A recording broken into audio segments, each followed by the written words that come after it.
Vamos a ver ahora las diferentes ampliaciones. La primera de ellas es la que realiza Abderramán II, también emir independiente, en el segundo cuarto del siglo IX. Esta obra se realiza por la necesidad de tener más espacio.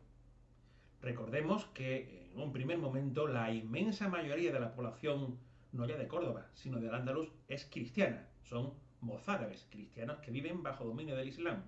Pero conforme pasan los años, esa población se va convirtiendo, de tal manera que aparecen más y más muradíes, es decir, antiguos hispanoromanos que eran cristianos que se convierten a la religión de Mahoma. Y por tanto hace falta más espacio para ese rezo principal de los viernes. Así que hay que derribar el muro de la Qibla y avanzar hacia el sur. Por cierto, este muro de la Qibla no está bien orientado hacia la Meca. Está orientado más hacia el sur de lo que debería. Sobre esto ha habido muchas discusiones y varias teorías, pero creo que lo mejor es pasar de largo sobre ello, porque es un asunto complicado de explicar. Simplemente indiquemos eso, que la orientación es sureste, pero más hacia el sur de lo que se debería si se quisiera estar bien orientado hacia la ciudad santa de la Meca. En cualquier caso, hacia el río Guadalquivir. Se derriba, insisto, el primer muro de la Qibla y se avanza un total de 26 metros. En esta obra no va a haber ninguna novedad importante. La estructura va a ser la misma y se van a seguir reutilizando elementos de edificios romanos y de época hispano-visigoda. Fustes de las columnas, capiteles, cimacios están tomados de aquí y de allá. Son elementos de acarreo. Aunque sí ya van a empezar a aparecer las primeras columnas talladas ex profeso para la mezquita, porque se acababa el material de acarreo, ya no había suficiente material de calidad. Quizá lo más interesante para distinguir una obra de la otra, por si, no sé, si algún alumno quisiera puntualizar si lo que se está viendo en la diapositiva de la selectividad es la parte de Abderramán I o es la parte de Abderramán II, es que las columnas de esta fase, las de Abderramán II, no tienen basa. Pero esto no es fácil de ver porque hoy el suelo no es el original. El suelo original era un suelo de tierra apisonada con esterillas por encima. Sin embargo, hoy tenemos un espléndido suelo de mármol que no permite ver bien, salvo si se va allí a la propia catedral, si hay o no hay base. En cualquier caso, las diferencias, insisto, son mínimas. Lo más importante de esta ampliación va a ser el mihrab. Hay que hacer un nuevo mihrab y parece que era bastante suntuoso, o por lo menos lo era bastante más que el primero, que el Abderramán I. Tan suntuoso va a ser que cuando más tarde se construya la siguiente ampliación, las 4 columnillas de ese nicho del mihrab se van a reutilizar. En el mihrab de Al-Hakem II, que es el que hoy vemos, las 4 columnillas pertenecen al mihrab de Abderramán II, al mihrab desaparecido. Eso es lo que explica que esas columnillas, las 4 columnillas, sean hoy bastante más pequeñas de lo que deberían, porque pertenecen a un mihrab que fue de más reducidas dimensiones, el mihrab de Abderramán II. Reducidas dimensiones, pero suntuosidad importante, y de ello hablan esas columnas espléndidas de un mármol verdaderamente suntuoso. Esta obra de Abderramán II va a ser enriquecida por emires posteriores. Y quizá aquí debamos señalar la construcción de un sabat o pasadizo a cargo del emir Abdalá. El palacio de los emires se encontraba muy cerca de la mezquita, al lado realmente, pero con una calle por medio. Y ya pueden todos ustedes imaginar que es necesario salvaguardar la vida del emir, porque podía haber algún atentado y al cruzar la calle, pues se corría riesgo. Así que hay que construir un pasillo elevado que permita al emir ir desde su palacio hasta la mezquita. Bueno, pues este pasadizo permitía a Abdalá ir desde su residencia hasta el espacio reservado para la autoridad en la mezquita, que se llama la Maxura, sin cruzar la calle, sino por encima de la misma. Incluso sus ventanucos permitían ver y escuchar lo que estaba pasando por la calle. De hecho, se dice que los emires y después los califas acostumbraban a espiar a la gente a través de esos ventanucos. Hoy día nos espían las autoridades de otras maneras, ¿no? Facebook, Twitter y todas las redes sociales sirven en gran medida para que los poderosos sepan de nuestros gustos y de nuestras tendencias. ¿Cómo se conocía en la Córdoba de los emires y de los califas las tendencias de la gente? ¿Qué es lo que se decía en las calles? Pues bueno, pues se hacía así, se hacía de una manera mucho más simple, que es directamente espiando a los ciudadanos. Y vamos adelante en el tiempo, llegamos a Abderramán III. Ya saben ustedes que en el año 929 Abderramán III decide autoproclamarse califa. La diferencia es que el califa es una autoridad no solamente política y militar, sino también religiosa. Al fin y al cabo, Al-Ándalus ya estaba bastante desconectado de todo el Islam oriental. Este gesto es más simbólico que otra cosa. A partir de este momento no va a haber ningún tipo de dependencia, no ya política, sino ni siquiera religiosa del Islam oriental. Al-Ándalus se convierte en un espacio independiente. Y lógicamente Abderramán III, para reafirmar su poder, pues se entrega a hacer grandes obras, obras propias de un califa. Y alguien pensará, bueno, pues hará una nueva ampliación de la mezquita de Córdoba. Pues no, realmente no. Su gran obra es la ciudad palatina de Medina Azahara, al oeste de Córdoba. Una ciudad muy suntuosa que hoy no es más que un conjunto de ruinas, porque será destruida por los propios musulmanes en el siglo XI. Entonces, ¿qué pasa? ¿Que en la mezquita del Jama de Córdoba no hace nada? No, algo sí hace. Lo que pasa es que no es de gran relevancia. Su principal obra, bueno, su única obra es ampliar el patio. Va a agrandarlo y va a reforzar la pared que daba a la sala de oraciones, porque ya eran muchos los tramos de las arquerías hacia la quibla y se podía venir abajo, se podía venir abajo el sistema de soportes. Así que refuerza ese muro, el muro que da del patio a la sala de oraciones, que era un muro completamente abierto, no como hoy, que está cerrado por los cristianos, estaba siempre abierto el patio de abluciones. Y además, en ese nuevo patio, en ese patio ampliado, va a construir un gran alminar. Un alminar, este sí, muy alto y lujoso. Este alminar se construye entre el año 951 y el 952 y, curiosamente, hoy lo conservamos, aunque no se puede ver en su integridad. Está embutido, metido dentro de la torre cristiana. Tenemos una muy importante torre renacentista, pero para construirla no se derriba el alminar de Abderramán III, sino que se realiza la obra forrando este.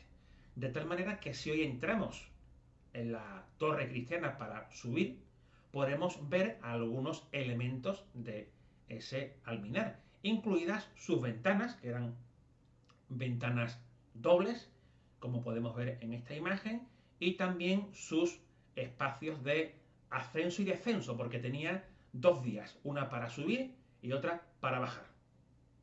Llegamos así a la ampliación más importante, al menos más importante desde el punto de vista artístico, que es la de Al-Hakem II. Hoy se piensa que esta ampliación en realidad había sido una idea de su padre, de Abderramán III. Al fin y al cabo, después de hacer ese gran conjunto de Medina Azahara y de ampliar el patio y poner ese nuevo alminar, es lógico que se plantease una ampliación de la propia sala de oraciones, pero no le daría tiempo ni de empezarla. Así que será su hijo, Al-Hakem II, en los años 60 del siglo IX, el que se encargue de llevarla a efecto. Esta ampliación va a volver a derribar el muro de la quibla y continuar hacia el sur, hacia el río Guadalquivir. añadiendo un total de casi 40 metros. Es decir, una ampliación muy importante desde el punto de vista espacial, pero sobre todo lo va a ser desde el punto de vista creativo, porque aquí sí van a ser bastantes las novedades que encontremos. Para empezar, se va a marcar claramente la diferencia entre la parte anterior, la parte emiral, la de los emires, y la parte nueva, la parte califal. Y se van a abrir unos lucernarios en esta ampliación para permitir que la luz llegue al interior. Toda vez que, al ser ya una sala de oraciones muy profunda, no llegaba bien la luz desde el patio. Así que es necesario que en el techo se abran unos espacios, unas bóvedas con vanos para que la luz entre. ¿Cuántos lucernarios se van a abrir? Hasta hace poco se decía que 4. 3 delante del muro de la quibla y uno justo en el lugar donde arranca la nueva obra. Pero está teniendo bastante éxito la teoría que afirma que no fueron 4, sino 6. De tal manera que el visitante que hoy accede a este recinto lo que ve es un solo lucernario. A la derecha no hay nada, hay un espacio vacío, el de la nave gótica, y a la izquierda hay un muro que separa esa capilla real, esa capilla mudéjar. Pero si miramos a la bóveda de esa capilla real, comprobamos que tiene un esquema parecido al del lucernario que sí vemos. Un esquema que consiste en nervios paralelos, 2 a 2, que no se cruzan en el centro. Este esquema se va a repetir en las 3 bóvedas, en los 3 lucernarios, que sí conservamos junto al muro de la quibla. Por tanto, 3 y 3, 6. Este lucernario inicial de entrada que sí conservamos tiene hoy un nombre que es el de Capilla de Villaviciosa, en referencia a la Virgen de Villaviciosa que allí se encontraba. Y hoy es un espacio donde no es fácil percibir que estamos entrando en la ampliación de Alhaquén II, porque los cristianos le dieron una nueva orientación, una orientación hacia el este, mirando hacia la capilla real antes citada. Pero si miramos arriba, a la bóveda, podremos ver la interesantísima decoración que aparece en los diferentes plementos entre los nervios de la bóveda. Encontramos bovedillas gallonadas con gajos y encontramos también formas estrelladas, de tal manera que hoy el visitante queda maravillado al alzar la vista. Si continuamos avanzando hacia el sur y dejamos atrás esa capilla de Villaviciosa, podremos comprobar cómo se crea un ámbito mágico, gracias al ingenio de los arquitectos que trabajaron para Alhaquén II. Para empezar, encontramos mármoles suntuosos, unos de color verde, otros de color rosa, con capiteles, unos de orden corintio, otros de orden compuesto, que se van disponiendo siguiendo unas combinaciones muy interesantes en las que ahora no vamos a entrar. Asimismo, vamos a encontrar otras novedades como la aparición de columnas superpuestas, de tal manera que en este pasillo central, sobre la columna, además de colocar un pilar, encontramos una columnilla o semicolumnilla adosada a ese pilar. El pilar superior, que se encuentra en toda la mezquita sobre la columna, tiene adosadas unas columnillas también de mármol que le revisten especial suntuosidad. Asimismo, vamos a encontrar unos arcos adicionales, unos arcos lobulados entrecruzados, formando un tejido geométrico que le da gran suntuosidad a este espacio. Un espacio especial, la maxura, que es aquel espacio que se reserva para las autoridades, en este caso el califa. Y aquí seguimos deambulando hacia el fondo, hacia el muro de la quibla, y justo al llegar ahí, donde se acumulan los turistas, nos encontramos con el gran y suntuoso espacio de la nueva quibla, con un impresionante mihrab, el mihrab más lujoso de todo el Islam occidental, y con esas tres bóvedas, esos tres lucernarios que permiten entrar la luz a todo este espacio. Un espacio que se ha conservado bien, porque en época cristiana se colocó un retablo dedicado a San Pedro justo encima del mihrab. Cuando se retiró este retablo, apareció el mihrab con todo su esplendor, con esos mosaicos de lo que ahora mismo hablaremos. Analicemos estos tres espacios. A la izquierda tenemos un arco de herradura con una puertecilla que conduce a la cámara del tesoro, donde se guardan los objetos sagrados de la liturgia musulmana. A la derecha encontramos otra puertecilla que conduce a un pasillo muy estrecho en el que había varias puertas controladas por guardias, que a su vez sale de la mezquita y conduce a un nuevo sábado. Al-Hakem II construye un nuevo pasillo para ir desde el palacio, ahora ya palacio califal, hasta la mezquita. De tal manera que desde esa puertecilla que accede directamente a la Maxura, se puede uno meter, o se podía uno meter, continuar siempre protegido por los guardias y salir a ese nuevo pasillo que volaba por encima de la calle y llegaba al palacio. Hoy día, desde el exterior de la mezquita, se ve perfectamente la puertecita que conducía al sábado.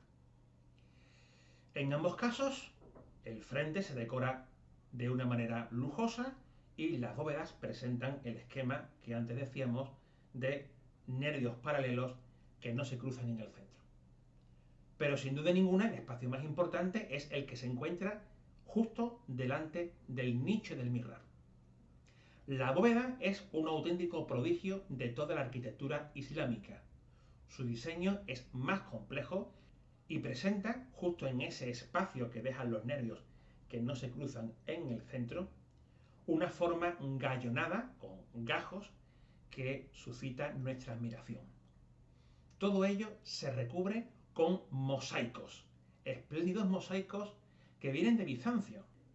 Y el mismísimo emperador de Bizancio, que se llama Nicéforo Focas, le manda al califa, Al-Hakem II, un musibara, es decir, un especialista en mosaicos, con sacos de mosaicos dorados y de diversos colores.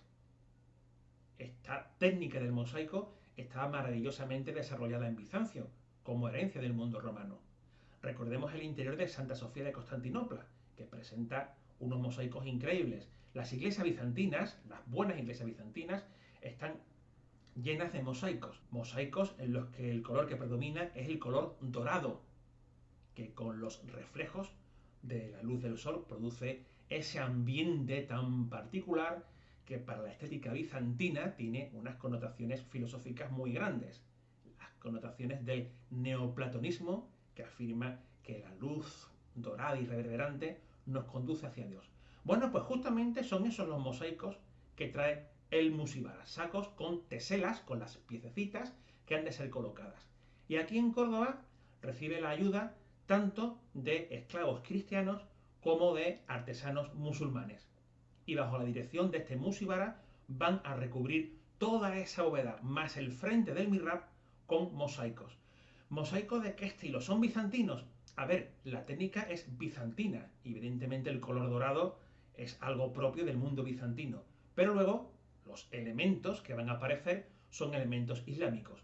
Por un lado, la epigrafía, inscripciones que hacen referencia, por supuesto, a Dios y hacen referencia a la terminación del mihrab. Y también los atauriques, decoración vegetal estilizada, que va formando esquemas geométricos. Por tanto, la estética es una estética islámica, pero la técnica, el propio concepto, viene del mundo bizantino.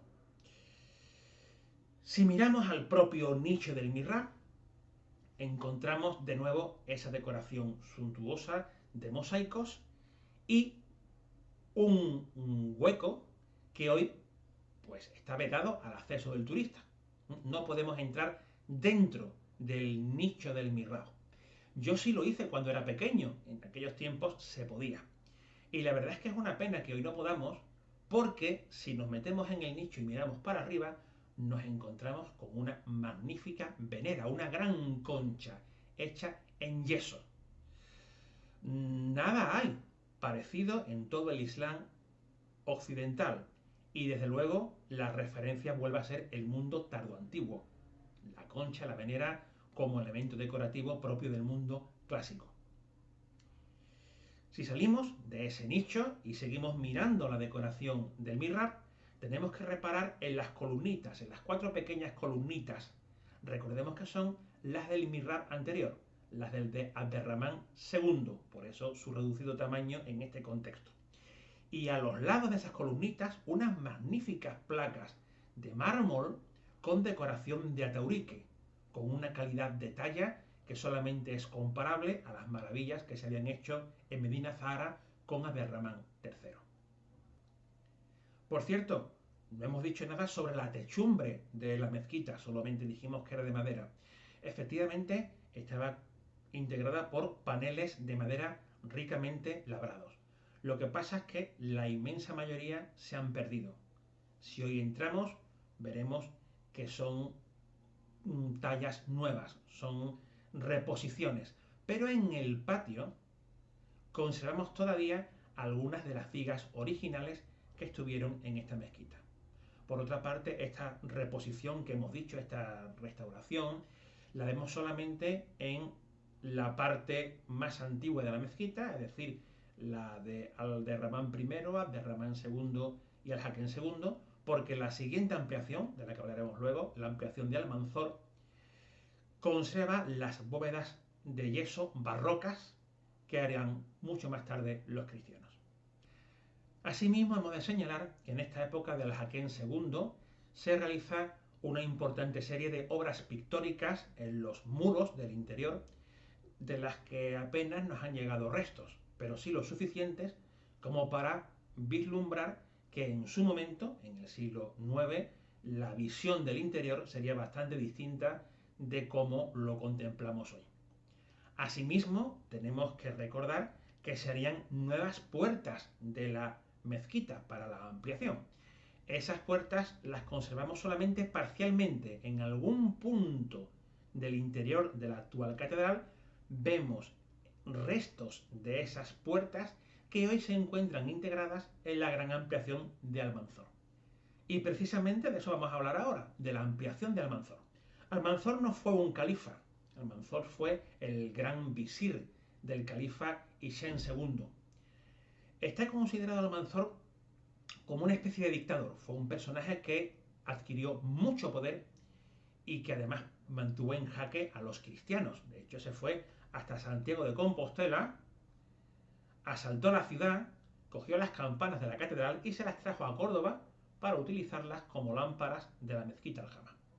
Bueno, pues este Almanzor, como tal, entre comillas, con muchas comillas, dictador que era, pues tenía la obsesión por pasar a la historia y por hacer obras grandilocuentes, obras que demuestren su piedad, su religiosidad y que dejasen bien claro ante el pueblo quién era el que mandaba.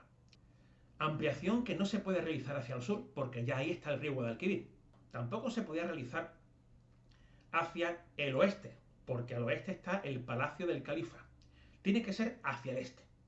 Así que Almanzor va a derribar viviendas, va a tener que tirar parte del entramado urbano y asimismo derriba todo el muro oriental, todo el muro este de la mezquita y de su patio. Tanto la sala de oraciones como el patio ven como el muro cae y se hace una ampliación importante que deja descentrado el mihrab. Claro, si tú amplías hacia el este, el mihrab ya no va a quedar en el centro del nuevo muro de la quibla, va a quedar demasiado a la derecha. Podía haber construido un nuevo mihrab, pero eso hubiera supuesto perder todas las riquezas de la gran maxura de Al-Hakem II. Y eso no está dispuesto a hacerlo Almanzor. Entre otras cosas porque no hay el mismo presupuesto que antes. La obra de Almanzor va a ser grande pero barata. No se puede permitir hacer un mihrab como el anterior. Así que deja el que estaba, menos mal, lo hemos conservado, y se pierde ese carácter central del mihrab, se queda a un lado. Y bueno, Almanzor, como digo, pues hace una obra rápida y barata de la manera más simple posible. Las nuevas columnas van a ser columnas poco suntuosas, de materiales menos valiosos, y los capiteles tampoco van a tener una labra suntuosa como los tuvieron los capiteles corintios y compuestos de Alhaken II. No, se va a utilizar ahora una nueva tipología que es el capitel de pencas, que en realidad es un capitel clásico muy simplificado, muy simplificado, rápido de hacer y que permite terminar esta obra en relativamente pocos años. Además, y también para ahorrar tiempo, ya no se va a utilizar la alternancia de materiales en las dovelas, sino que se va a utilizar la piedra y se va a pintar la parte que hubiera sido de ladrillo con rojo. Y de esta manera pues se solventa esa parte. De hecho, hoy día el visitante enseguida repara en que la obra de Almanzor es una obra de menor calidad. Y además la permanencia de esas bóvedas barrocas de yeso que hicieron los cristianos le quita encanto, le quita bastante encanto. Pero en cualquier caso, hoy día consideramos patrimonio esas bóvedas barrocas y a nadie se le ocurriría ya tirarlas para poner un nuevo techo de madera. No tendría ningún sentido, debemos conservar la obra barroca. Asimismo, hay que construir una nueva mikdá, unos aseos, fuera del recinto de la mezquita. De hecho, hoy día en un hotel que está al lado de la catedral, vemos los restos de esa mikdá realizada por Almanzor. Seguramente debía haber otra anterior, pero desaparecería al realizar esta ampliación. Por otra parte, Almanzor tiene que realizar nuevas puertas. Estas puertas que dan al lado este del conjunto están hoy muy sustancialmente intervenidas por un señor, un arquitecto importantísimo llamado Ricardo Velázquez Bosco. Pero en cualquier caso nos permite recrear en nuestra mente la suntuosidad que debió de alcanzar todo este conjunto.